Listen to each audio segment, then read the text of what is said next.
Cross me up! Don't snap, don't breathe, just to leave me up your skin. And baby, begin!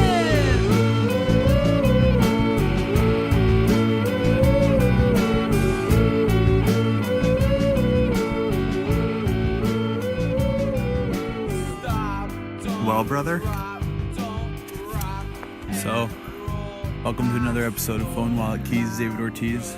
Phone Wallet Keys David Ortiz. This is the first episode we've ever recorded where we're actually physically together. Which is nice. You want to tell them why we're physically together, on what occasion? It's not just because we're recording this on Thanksgiving. It is Thanksgiving. We are also in the very tippity top, all the way to the back of the O2 Arena in London. Looking down, it's completely empty, except for a few people walking around, Cleaning up confetti from last night. cleaning up the confetti from last night. As you can maybe hear, they're getting ready for sound check. Do you want to maybe actually tell them what's going on? Because that's not really descriptive of what's happening. I thought that's absolutely descriptive. What brings us to London on Thanksgiving, Sam? I'm playing a show tonight. The band I play in, Wet, is opening for Florence and The Machine. We're doing a UK tour, and you were nice enough to fly all the way out to hang out. So here we are on Thanksgiving. On Thanksgiving in an empty stadium that in a few hours will have 20,000 people screaming and watching you play guitar. That's pretty cool, I guess. Put it like that. Pretty cool. You guess. This is the best. Well, I'm glad you think so. And I'm just very proud of you. You know what I mean? I know it's been it's been amazing. This was really fun. This is the second night of the back-to-back shows in O2, and Max made a pretty good impression. What was your impression of the tour, like tour life, backstage? Well, it was the first time I ever had a honest to God no escort needed backstage pass, and it was so cool. I mean, people were really nice to me because I felt like I was Wayne and or Garth in Wayne's World during the Alice Cooper show when I had a backstage pass and I just showed it to people who didn't even care if I had it or not. I just showed it to everybody. Yeah, we arrived at the venue last night together. Actually, it was probably around 4 o'clock in the afternoon at O2, and Max walks up to, he's like, let me get this. And I was like, okay, well, I don't know what you're going to do. He walks up to the first security guard he finds, and he's just like, the O2 Arena in London is, in addition to being a huge stadium, is also a mall, the whole experience kind of. So Max goes up to the security guard and says, "Hi, I'm playing tonight." And the guy's like, "You're playing where?" And Max is, "I'm playing here." And the guy's like, "Right here?" And Max is like, "No." And the O2, I'm just like, he's got a shit-eating grin on his face. It's hard to really capture, I guess. But yeah, Max, you were, for the most part, behaved, I would say. You did. You somehow managed to get your hand on 20 Florence and the Machine set lists and was just passing them out to people at the very beginning of her set, which I think you would have gotten in trouble for if you had gotten caught. But besides that... Well, in my defense, if anyone ever did that to me at a Pearl Jam concert, when someone did do that for me at a Pearl Jam concert, I now have a framed Pearl Jam set list. So, for hardcore Florence and the Machine fans, they were very, very appreciative, the ones I gave them to. Yeah, sure. Right now, we're just sort of looking, again, to be clear, we are in the absolute last row of the stadium, furthest from the stage. And I can see a man who is I'm about 500 feet above, sweeping up confetti, who's lonely and taking his time. And it's really cool to be here. Yeah. But we have a lot to talk about. We haven't had an episode in a little while because we delayed after the last Patriots loss because we knew there was a bye coming up this week, and I was in a really foul mood about that loss. We should, in general, I think, record when you are in a foul mood. I like you in a foul mood. You're personable. Well, within limits. It's funny that you like me in a foul mood. I'm I not take that back. surprised I to don't hear like that because you're so adept at putting me there. It seems to, it certainly scans that you enjoy seeing me like this. I'm gonna take it back. I don't like you. I'm in a foul mood. Are you in a foul mood right now? Well, I am slightly perturbed because you want to talk about the Celtics and I have a policy of not talking about shitty teams. So one thing that was nice about jet lag first coming to the UK is that I was able to stay up easily and watch the whole Toronto game, and it felt momentous evening for me watching that Celtics Toronto game. It was probably 3 games ago, because I felt convinced that that was the turning point of the season, that we had finally righted the ship. We went, it was a great game, wire to wire. It was lead changes back and forth, but it was always really close and went to overtime. And Kyrie really just took over the game and established himself as an elite player, like as good as Kawhi Leonard, as good as a potential top 5 player in the NBA. He was unstoppable. He was unstoppable, and we won the game. And I remember that because I wasn't yet here, and you had already been here for a few days. I guess that's one thing you should do is tell people that you're not just playing shows in London. You're playing shows all over the UK.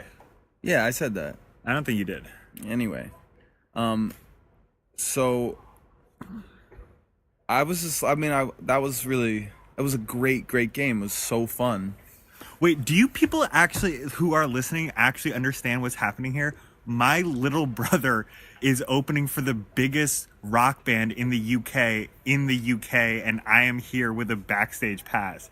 Everyone who's listening to this episode is catching us on in a really good time to be a Geller brother. This is so great. Yeah, I agree. It is a little odd time to have our sports podcast because I haven't watched the game since that Toronto game, and well, you haven't missed anything because we've lost every single game, so there's that. And also, it is nice because one of my impressions of the UK is that I love it here. I'm having the best time. The food. Oh yeah, I want to hear about more of your impressions. The food's really good. The city of London is incredible, very diverse, and also not as intense as New York because it's got just as many people, but it's 140 square miles bigger, which makes it more manageable. So we've had to relocate. Where are we now, Sam? Now we're in the locker room where I guess when there's a sporting event here, like last year when the 76ers and the Celtics played, I imagine that we're in the Celtics locker room. Yeah, we're in a locker room that was once inhabited by members of the Boston Celtics who back then were a good basketball team. But I think where we left off, we were talking about our impressions of the UK. You were talking about how it is similar and different than New York. But what I wanted to talk about was just what our podcast would look like if I lived here, because I've been imagining living here. I've been imagining, Wait, in a serious way or just in a I'm traveling way? And that's what you do when you travel. You imagine that you live there. Maybe a little bit of both, but in some cities it's really hard to imagine, and this one is easier. I mean, it's easy because I can understand for the most part what people are saying. There is a few times where I just had to have things translated for me. Also, I've had a few meltdowns, when I've tried to pay for things or board the subway. But aside from that, it's been a pretty easy thing to imagine living here. I think I would know what kind of activist I would be here, what kind of organizing work I would do. Which is what? Oh, I think right now, with all of the Israeli lobby's false charges of anti-Semitism in response to legitimate criticism of Israel, I would be an anti-Zionist organizer on behalf of Jeremy Corbyn, who, unlike the quote-unquote left in the U.S., is an actual leftist and someone worthy of supporting and worthy of building a movement behind to push him further and further to the left. So I've been thinking a lot about that, about how great it would be to be here to help Jeremy Corbyn seize state power and dismantle the British military-industrial complex, but also just sort of like what our podcast would look like. And I think we could have the same thing. And I think the same. Well, we talk about football. Well, let's just call it soccer so that our listeners don't get confused, and that way we can also talk about the Patriots later on in this podcast. All right, so, but is that what you're envisioning, that you move to London and become a soccer fan? And we talk No. No, what I'm saying is that I hear it's a fair question. I think if I did live here, I would maybe follow a soccer team. I don't know which one. I know which ones I wouldn't follow, but that's just because like. When I was growing up, people were like, don't like Manchester United. They're just like the Yankees, and that's all I need to hear. Isn't there one team that was like the same ownership group as the Red Sox? Oh, yeah. Liverpool is owned by the Red Sox owners, which I don't think is necessarily a good thing. A good thing? Yeah, like in the same way that you would have to do crimes against humanity committed by NFL owners, the crimes against humanity committed by soccer owners are just as bad, just as bad. For sure. They're all billionaires. Yeah, and it's not like we have allegiances to the owners of the Red Sox. We have allegiances to the city of Boston and the sports teams that are associated with it. I certainly do. I have a lot of allegiance to the city of Boston. In fact, one of the days before you arrived in London, I went down to Buckingham Palace where there's those goddamn redcoats who stand guard, you know? And I walked right up to him and I said, "Kiss my ass, redcoat. I come from Boston." And he didn't even flinch. And then neither did I. Anyway. Wow, you're an idiot. Because what I was going to say is that the same impetus that led us, listening to fucking reactionary racists call into sports radio repeatedly and like damn near ruin sports for politically conscious leftists like ourselves in Boston. Yeah. The same problem exists in London that I've noticed. What, have you been listening to sports talk here? No. But I have been talking with sports fans or with people about what soccer team they like.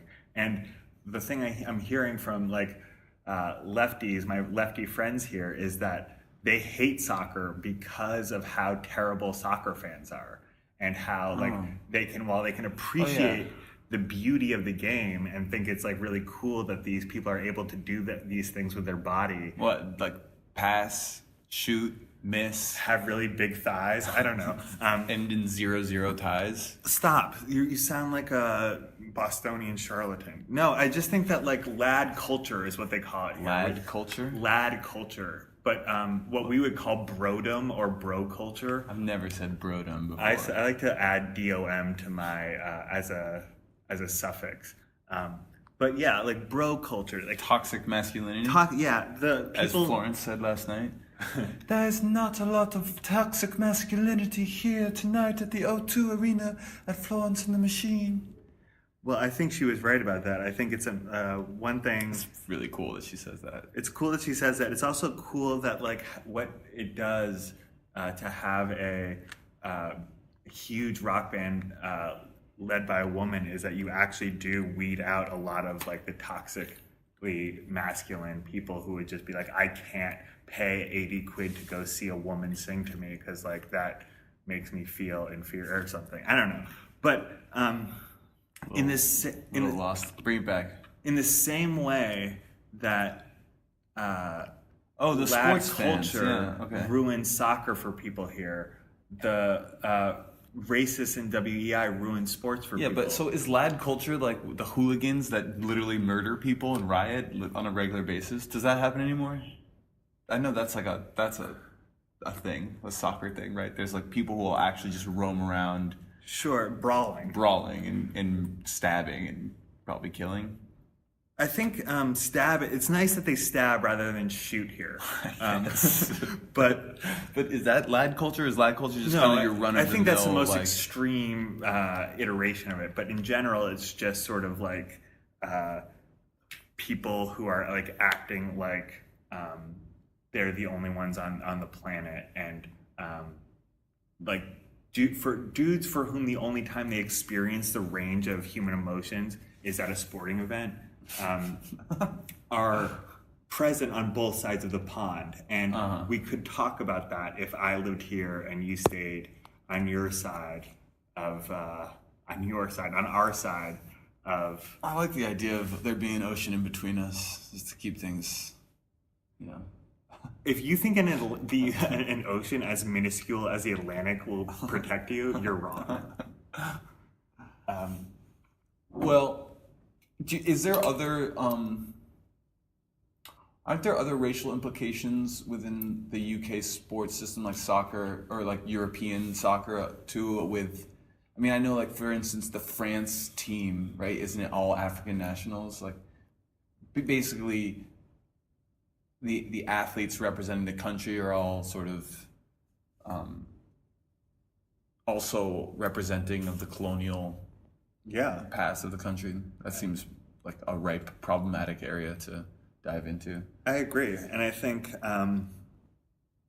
also ripe and problematic is the existence of cricket.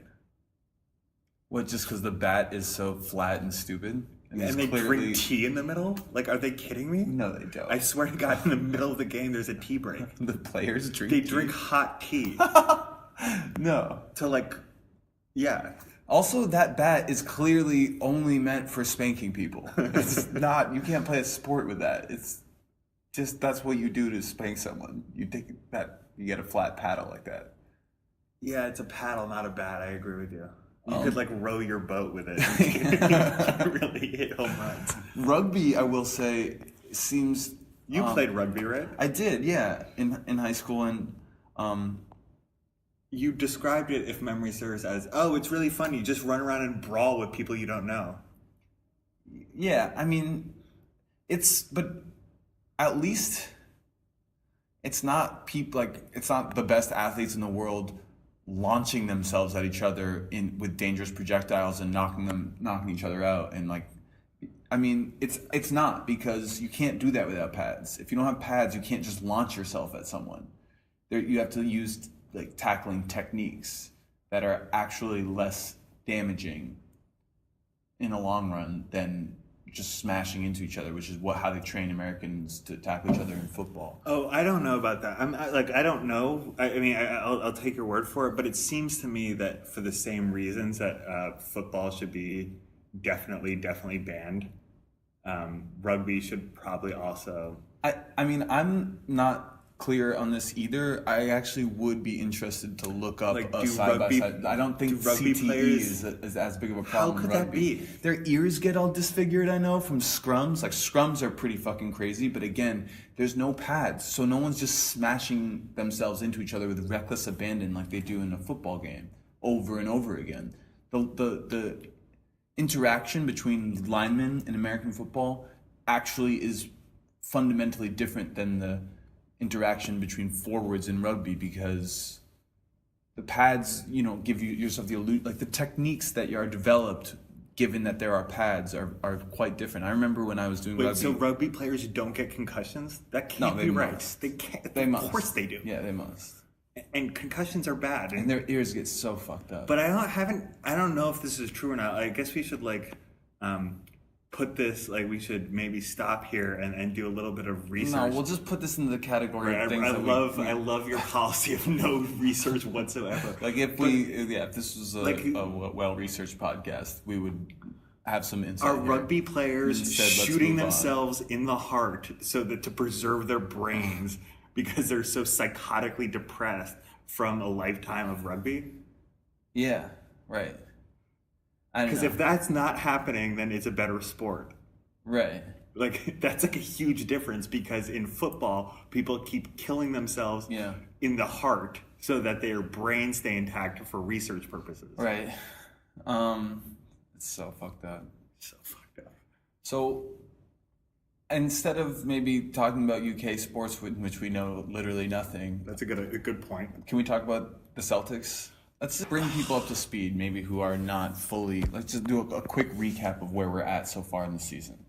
Where we're at right now is the Celtics are 9-9. Okay. A 500 team. So this is a team that, again, we went to the Eastern Conference Finals Game 7 last year without our two best players. And the year before we had our best excuse me, before we had our best players, we were also in the Eastern Conference Finals. Right, not quite to Game 7, but No.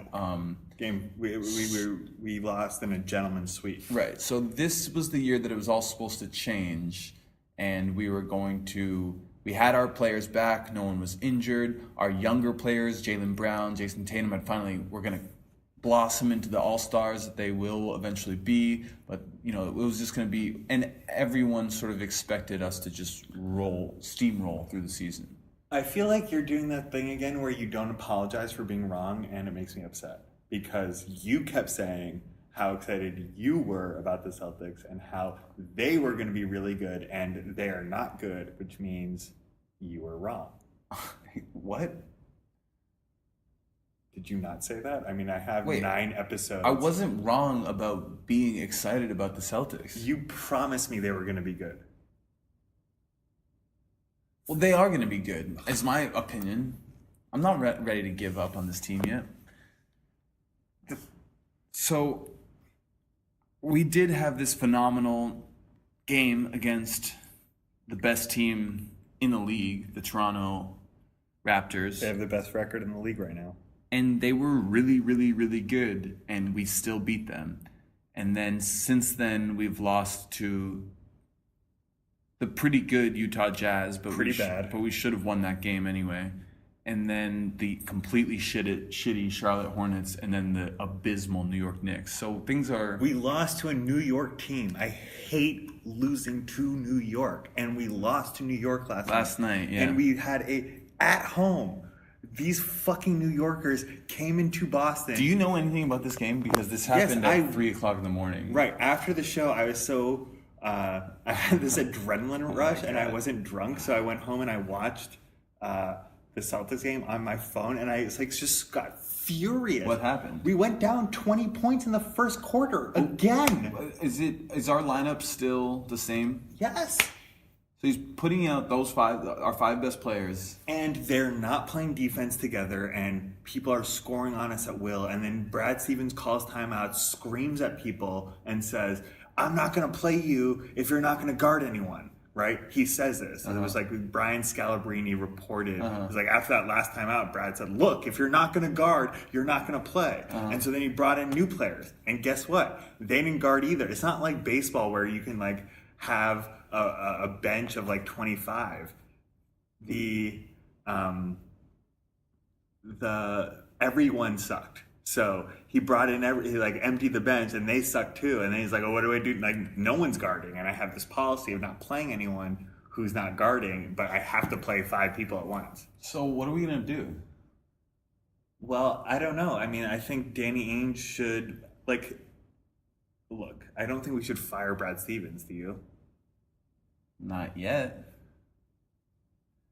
But I do think we have. Is Marcus Smart playing defense? Yeah, Marcus, but they're not playing team defense. Yeah, People seem to be trying hard and getting pissed off. But also, we missed our first 10 3-pointers last night. No one's driving to the fucking basket. I'm sorry for all the invective, everybody, but everyone in the UK swears like it's no big deal. Oh, fucking hell, man! Go fuck off. They just say fuck off. Instead of saying "oh really," they go fuck off. Let's go over all the things that fuck off can mean. I don't want to. I want to stick with the Celtics now that you got me. Well, fuck off. Go on then. Fuck off. I'm trying.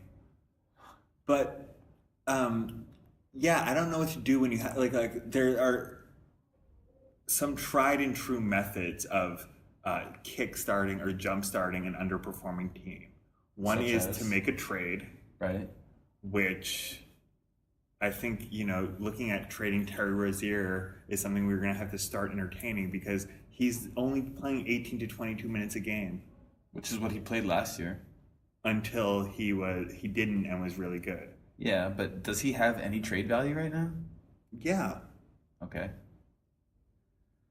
What are some of the other tried and true methods? Firing a coach. Let's hold off on that. Rather trade Terry. Because Brad Stevens is really good. Well, so one of the things that I wanted to do was thinking after that Toronto game is I wanted you to apologize for saying that we should keep Terry Rozier and trade Kyrie.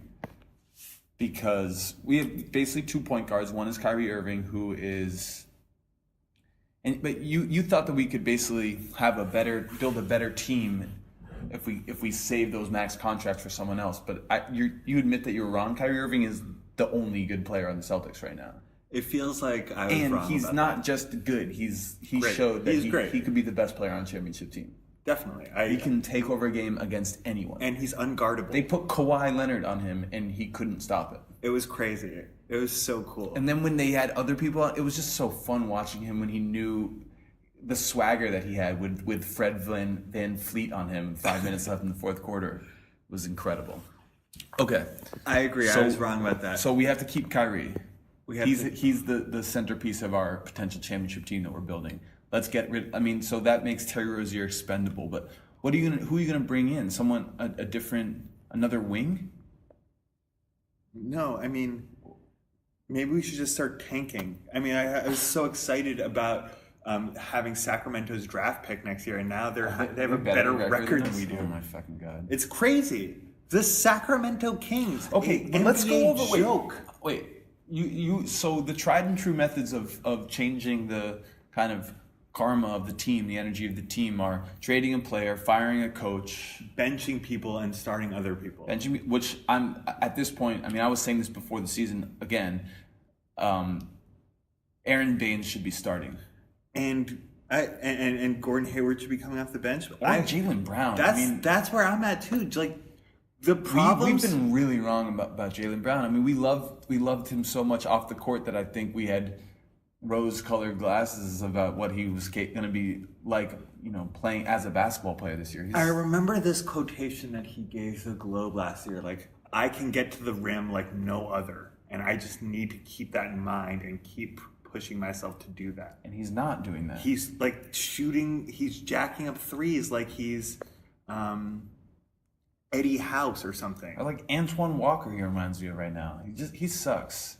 He's playing shitty. He's not even playing that great defense, which is the other. I mean, Gordon Hayward doesn't look like It sucks that there are stretches where Gordon Hayward looks really, really good though. He looked good in that Toronto game, but look, I mean, he's earning max dollars. Yeah, and he shouldn't be. He's like not his caliber of play is not commensurate with. A max player, and that he'll be there, and it's like that's one of the crosses we have to bear. The other thing that we should do is stay the course and endure this. Play through the rust. Play through the rust, yeah. I mean, it's still too early. The thing about that metaphor of playing through the rust is like the beginning rotations of that are of the wheel that you sort of like burn through the rust on. Is that it like sounds terrible and doesn't work very well at first, and that's sort of what we're experiencing right now. Yeah, and like there's still a lot of games left. That's right. So there's a chance still that this team, as constructed, can compete for a championship. Yeah, 72-10 is still on the table if we go on a 70-game winning streak. Yeah, but we don't. I mean, we could just. We could just still, like, as long as we're gelling by playoff time, we make the playoffs, we're going to be fine. And we still have the players we've all seen them individually. We know that they're capable of playing like this. But as a team, they haven't been able to. So we should. Jason Tatum also hasn't been very good. He's just been inconsistent. And it's like... And defensively, not great. I mean, everyone's watching the ball instead of their man, it seems like. On defense? On defense, yeah. And no one is ball dominating going to the hole. None of them. Well, not Gordon Hayward, not Jaylen Brown, and not Jason Tatum. Kyrie is. And Tatum does sometimes, but it's just, again, it's inconsistent. But last year during the playoffs, Tatum, when he was the alpha, when we needed scoring, we could go to him and he would understand that and go. And if we like in that Toronto game, Tatum went to the hole and dunked. He blew past Kawhi and dunked with less than 2 minutes left in the game. He had 22 points to tie it up. It wasn't even to tie it up. It was like to bring us within 2 or something. We could have taken a 3 there, but instead he's like, I'll just go for I'll take this easy basket because I know I can get it, and Yeah. then I'll trust that we can get a defensive stop. Which is to say that our players are still individually talented enough to do the things necessary. They're just not. I don't know. It's just executing. They're not It's very executing. Right now. frustrating to me. So we need a new identity as Because- a team. So I want Baines in the starting lineup. And maybe the move is to just have Kyrie, Smart, Tatum, Horford, Baines as the starting five, and you put Hayward and Brown on the bench. But I think with Hayward, they want him to get the reps because they know that by the end of the season he's going to be the starting caliber. But maybe we just need an attitude change. We need to get tougher as a team. So Smart should be playing more minutes. Baines needs to play more minutes. Bring back Robert Williams. What the fuck? What is he doing on the G League? That guy's good. I think we need bigger dudes, bigger bodies. I agree with that.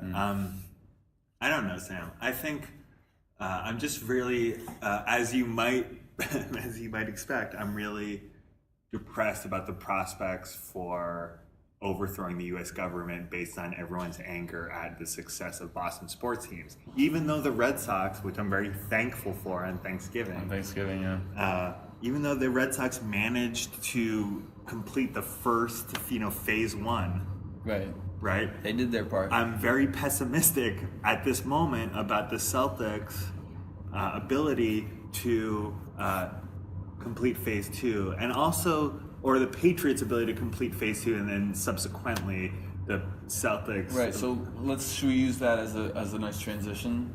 Yeah, sure. But also, wait. I'm gonna go use one of the dozen urinals in the former Celtics locker room right now. So will you pause it for Are you a gonna second? slash it up? Oh yeah, they used to say.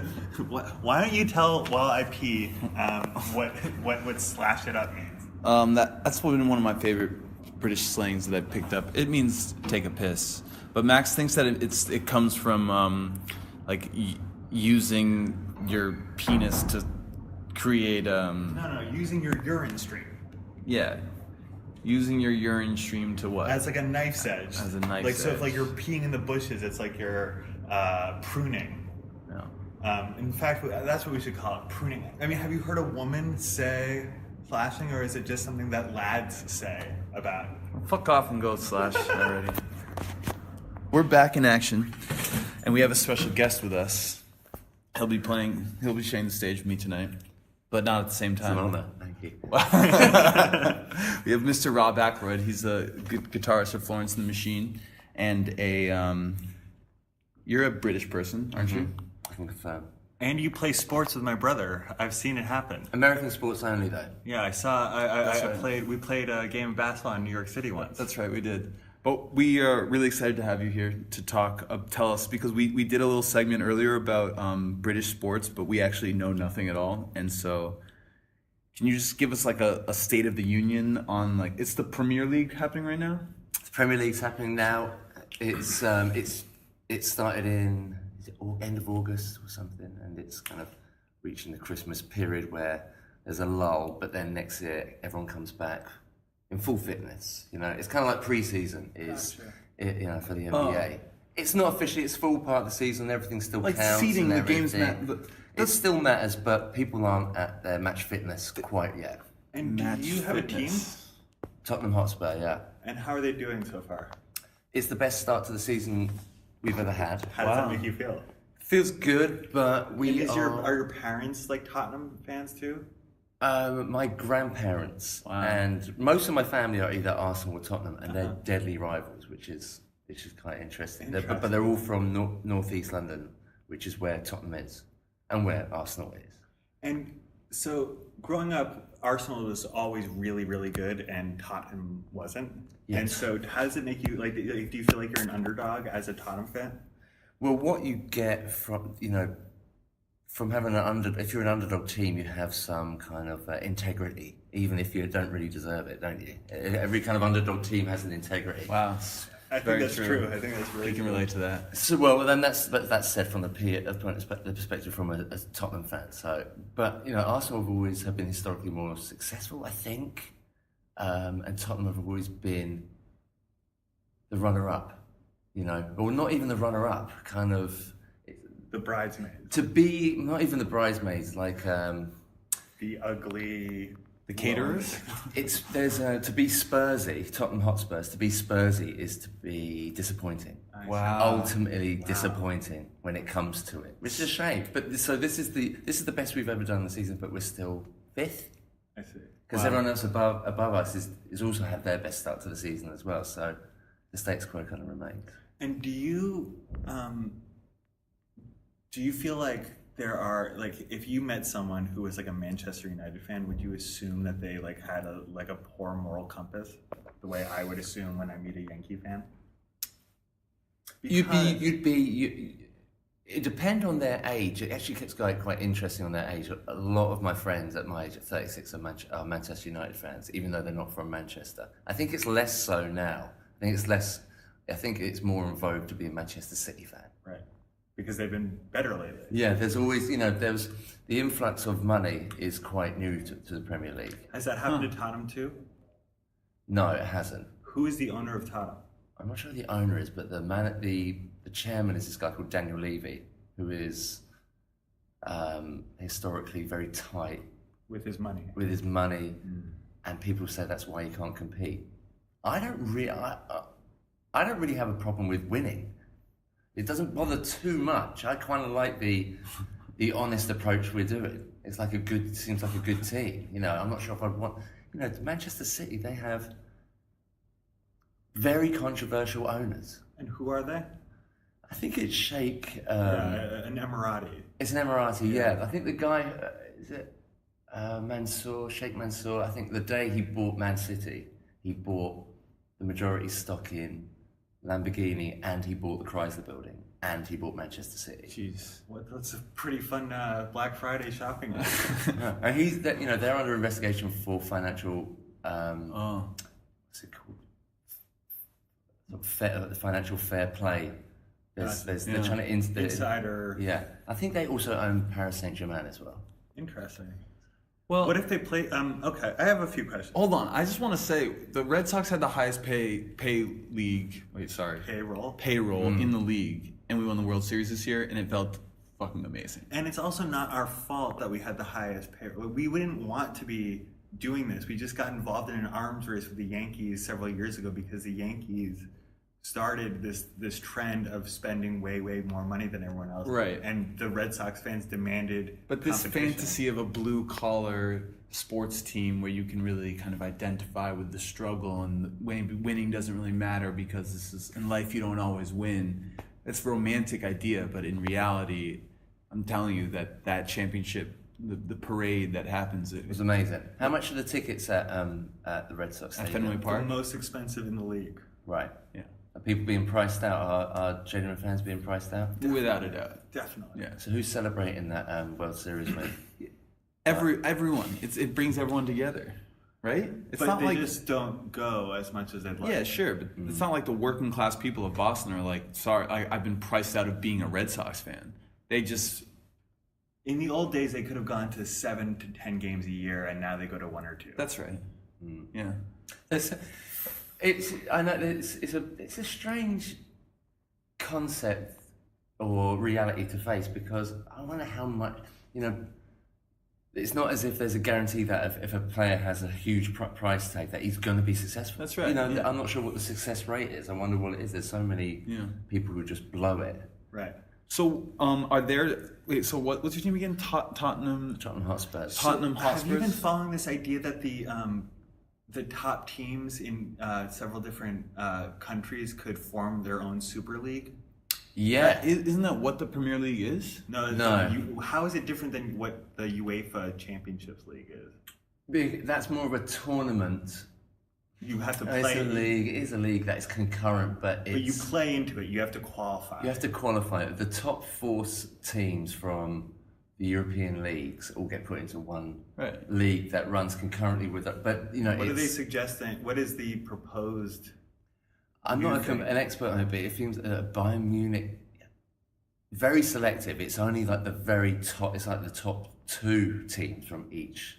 Tottenham haven't been invited to this. Would that be good if they left your league so that the teams that aren't owned by Saudi or Emirati billionaires can compete with one another while... Is that a possible benefit? I don't know, that's what I'm asking. In your mind. It seems ridiculous. It seems... So it would preclude the Premier League. It would be just European cash titans playing against each other on a weekly basis. It'd be like Harvard versus Yale in football. Yeah. Speedball 3. It's... I don't know. Is the detachment of reality and normalcy, would it just be, incredible games, sort of 10-game thrillers each week? I don't know. So, before we go, I just want to ask one question of you. Do you remember your worst sporting moment, like as a sports fan, where you it could have been a game you went to that broke your heart, or like an encounter with some terrible fans of another team? Like nationally, we had England have up until the mid-90s. We'd only won one World Cup as a national team. But we'd always gone into an international tournament assuming, bizarrely, that we would triumph. And that was contagious. I always assumed England would win too, because I think the Premiership gets a disproportionate amount of oxygen. And so growing up, like Michael Owen, David, these were players whose names as an American I knew. Right, yeah. Beckham, right? Bex. Yeah. And so then in the is there one loss that really in the stands mid-90s, we got pummeled out of a couple, and it was an awakening.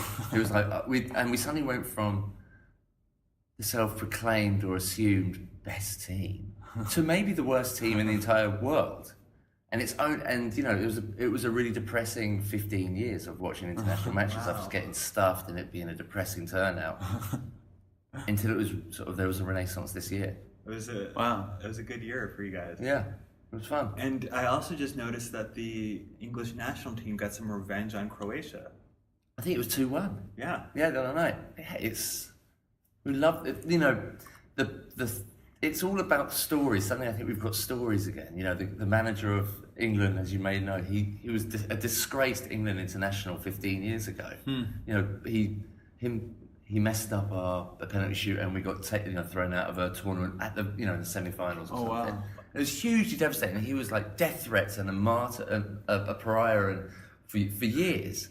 And now he's taken a redemption story. Yeah. Who doesn't love a sports redemption story? And he was the assistant to the coach. He was never even assigned the position of the coach. He was assistant to a coach, and the coach was disgraced. He was found in an undercover sting from one of the newspapers taking money for some kind of some badness. That's fucked And this guy, he was the caretaker, and he took us.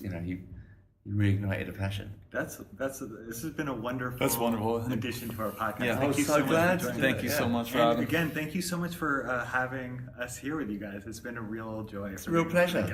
Truly It's been is. great. Wow. Yeah, I'd love to come back. All right, thanks, Okay. Rob. Well, that was a treat. That was really nice. That was enlightening. It was completely incomprehensible for me, but the accent definitely lent him an air of credibility. I was thinking, are you a soccer genius, or is it's just the accent? Yeah, I think also he's a rock star, so that was he also has a little extra authority because he's a rock star in his venue. True. Yeah, he's in his hometown too. I saw him in the hallway and I grabbed him and I said, and he's a fan of the pod. He listens, and so I said, hey, you wanna? I didn't even tell him what was going on. I just said, hey, come with me, and I just brought him in here, and he just jumped right in. That was amazing. That was really cool. I think maybe we could parlay that into getting some listeners who aren't personal friends of either you or me. We could do hashtag Florence and The Machine or something, and maybe some of their All right. Well, Rob, if you're listening to this episode and you're feeling good about how you sounded, maybe give us a little post on your Instagram. No, we'll just say we're joined by celebrity. Anyway, that was also the first guest that we've ever had on Phone Wallet Keys David Ortiz. But it won't be the last. I think one thing that I'd like to tell everyone about is we've been asking sibling friends of ours to from Boston record on Thanksgiving today a brief conversation about why they are or not thankful for the Red Sox World Series. So we'll see how that goes. There's a few that we're really excited about. I don't even know if it's going to come together, but hopefully it will. And then also, we're gonna be, after Max goes home and I'm finishing this UK tour, and I'm gonna stay in Europe for a second. I've asked two friends of mine, two sisters, to record an episode, and I'm really hoping that comes together. They're very brilliant, so that'll be an amazing guest episode to have. And then, I think this should just kind of open the floodgates. It would be nice to get some guests regularly.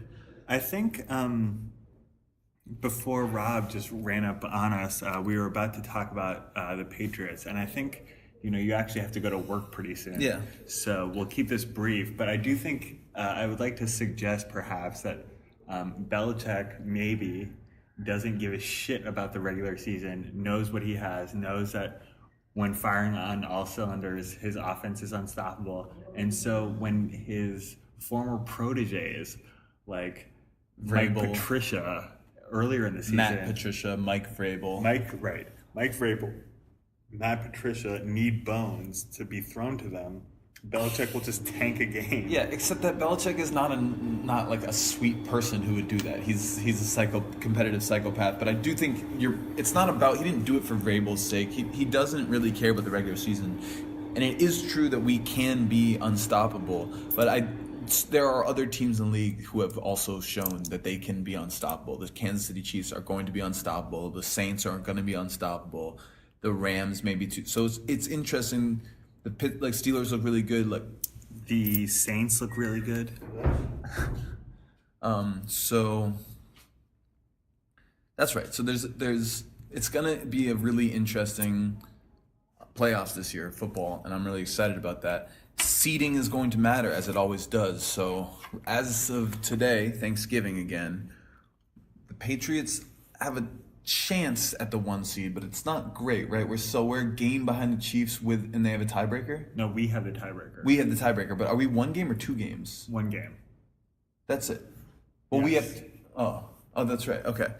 So, and the Steelers are ahead of us right now too. But we're playing them in a little bit. We're playing them. So we're going to have to win that Steelers game, which is also the hardest game left on our schedule. And I think are we playing Minnesota? Yeah, and other than that, it's just garbage teams from the AFC East. Yeah, so there is a path for the Patriots for it all to just come together at the right time and the seeding to get good. Like if we get that first round bye, I mean, if we don't have to go to Arrowhead, that would just be ideal. And I mean, who knows? This is Andy Reid, Kansas City Chiefs we're talking about, so they could get upset. And even if we had the 2 seed, the path to the Super Bowl might go through Foxborough. Totally, because Pittsburgh could go into the racistly named Kansas City Stadium and defeat the Chiefs. But not, because if in this scenario, if we're the 2 seed, and that would be the Steelers would be the 3 seed, we would face each other. Oh, right. Yeah. But the Chargers Right. could beat their rival. The Chargers seem pretty good. So I would much rather play playoff games at home than on the road, but I would favor and sort of expect in any scenario Belichick. I like our chances with Belichick and Brady. So you're not at all buying into some of the narratives, whispers about Gronkowski being done and washed up, and Brady actually finally declining now, and that decline, when it happens, as we saw with Peyton Manning, it happens really fast. You don't buy any of that? I don't buy any of that, and in fact, I was thrilled to see those narratives come out because I love, ever since Rodney Harrison, I love when people motivate the Patriots. I think it's really funny that, like, after winning his 5th Super Bowl, he was congratulated, Brady was, and then he said, not bad for a 6th-round pick. He's still really pissed off about being drafted 199th. And if the national media want to give fodder for his anger cannon, I'm all for it. Yeah, me too. I mean, I'm glad that you're not buying into those, because I'm not either. I think this is still... It's still the Patriots, still Bill Belichick, Tom Brady. I think Gronkowski's going to be fine come playoff time. I think we're going to have enough weapons to compete with any team. And I just feel bad, like, again, not to, like, rehash that rugby conversation earlier, but I just feel bad because it seems like Rob Gronkowski is going to be permanently fucked up because of the toll football takes on his body. And that, from just like a pure theory of labor, is tragic, right? Like in the same way that we think of miners or like John Henry giving their bodies to their bosses to exploit them. It's clear that that's what's happening. Yeah, with Rob the only Gronkowski. difference being that Rob Gronkowski and his children are going to be. He'll never have to work again. Like, I mean, the minor story is a lot worse. But sure, yeah, it is nonetheless an example of the exploitation of human bodies as, you know, expendable pieces. Like Rob Kraft doesn't really. What are you doing? You're getting fidgety. I also have to go. Well, this was a good podcast. I think we should try and shoot for doing this together more often. One, because it's really nice to see you. Yeah, it's great to see you. And two, because it's so much easier to do a podcast this way than via FaceTime. And When you don't have Wi-Fi too. when I don't have Wi-Fi and we have to record voice memos on our phone while simultaneously having a FaceTime conversation. Right. Well, one of my dreams is for you to move to Boston and just be, you know, I think if you full-time dedicate yourself to Phone Wallet Keys David Ortiz for 6 months, that we will surpass Come Town and the other fucking Chapo Trap House. horrific toxic masculinity comedy podcasts, and we can really take this with your help, ladies and gentlemen. Phone Wallet Keys David Ortiz can really get to the top. I don't know if we'll ever have a Patreon, but I would like to buy a bottle of Patron with donations from our listeners for you. Please, Is do that a you good even know joke? what kind of liquor Patron is? Have you ever had that in your life? Well, Max, I love you very much. I got to run Sam, to I sound love you check. too. Happy Thanksgiving, everybody. Oh, yeah, happy Thanksgiving. We're going to try and publish this as soon as possible, so happy late Thanksgiving when you finally hear Yeah, I this. hope it's going really well for everyone. But we hope it went really well.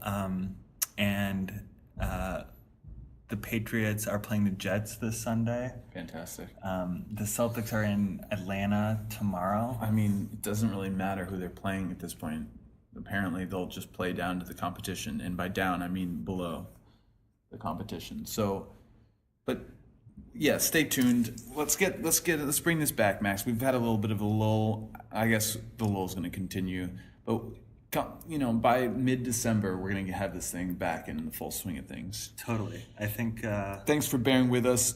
Listen, right now we have about, truth be told, full transparency, there's about 150, 160 downloads per episode. If you're listening to this, you know a friend who would enjoy this podcast and doesn't know about it yet. And if you could tell them about it for us, it would be an enormous help.